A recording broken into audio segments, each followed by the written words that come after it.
देश भर में आधार कार्ड में सुधार की प्रक्रिया को सुरक्षित और पारदर्शी बनाने के लिए भारतीय विशिष्ट पहचान प्राधिकरण ने विशेष नियम बनाए हैं। हर जिले में कुछ अधिकृत केंद्र तय किए गए हैं, जिनमें डाकघर और अन्य विशेष केंद्र प्रमुख रूप से शामिल हैं। इन केंद्रों पर कार्यरत ऑपरेटरों को UIDAI की वेबसाइट तक पहुंचने के लिए एक यूजर ID और पासवर्ड दिया जाता है। इसके अलावा उनके कंप्यूटर या लैपटॉप की लोकेशन GPS से जुड़ी होती है, जिससे सिस्टम सुनिश्चित करता है कि वेबसाइट केवल उसी अधिकृत स्थान से खोली जा सके।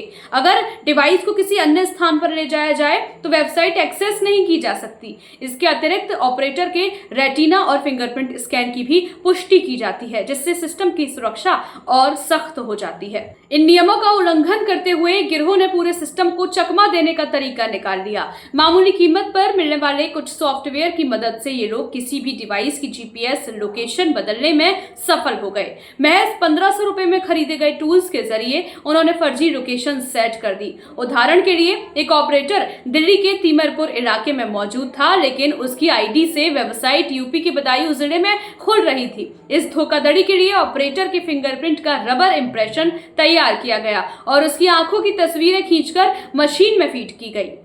UIDAI की ओर से दी गई बायोमेट्रिक मशीनों को भी बदला गया। उनमें इस तरह से छेड़छाड़ की गई कि वे नकली फिंगरप्रिंट और रेटिना इमेज को पहचान सके। जैसे ही यह प्रक्रिया पूरी हुई, वेबसाइट को गलत लोकेशन से एक्सेस कर आधार कार्ड में बदलाव किए जाने लगे। इन बदलावों का इस्तेमाल अक्सर सरकारी योजनाओं का अनुचित लाभ उठाने के लिए किया जाता था। इस गिरोह का संचालन आशीष नाम का व्यक्ति कर रहा था, जो बदायूं के अडौली गांव का निवासी है। उसके अधीन करीब 300 रिटेलर कार्यरत थे, जो लोगों से पैसे लेकर उनके आधार में बदलाव करवाते थे। इन रिटेलर का नेटवर्क व्हाट्सएप ग्रुप के जरिए पूरे देश में फैला हुआ था और ये दिल्ली, उत्तर प्रदेश, बिहार, पंजाब, हरियाणा, राजस्थान और पश्चिम बंगाल जैसे राज्यों में सक्रिय थे। नियमों के विरुद्ध ये रिटेलर अपने सिस्टम से ही ग्राहकों के फिंगरप्रिंट लेकर बिना दस्तावेजों के बदलाव करते थे। इस पूरे मामले में अब तक 4 लोगों को गिरफ्तार किया गया है। आशीष, धर्मेंद्र और रौनक, तीनों बदायूं निवासी, और कासिम दिल्ली निवासी। इस गड़बड़ी का पर्दाफाश तब हुआ जब संभल पुलिस ने 17 जनवरी 2024 को वाहन चेकिंग के दौरान एक स्कॉर्पियो को रोका। उसमें बैठे युवकों के पास से एक मोबाइल मिला, जिसमें 1 लाख से अधिक लोगों की तस्वीरें और हजारों फर्जी दस्तावेज मिले। ये दस्तावेज बीमा पॉलिसी से जुड़े थे।